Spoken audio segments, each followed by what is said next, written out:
আরো ঢুকবে, আরো ছিল।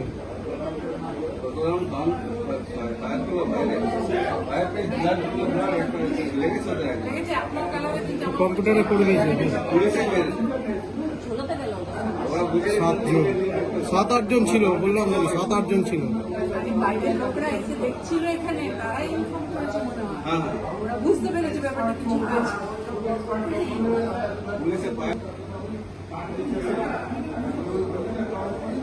ড্যাকেতি হয়েছে, ভিতরে ওর গার্ডে বন্দুক কেড়ে নিয়েছে, তারপর অফিসার ওখান থেকে ফায়ারিং করছিল।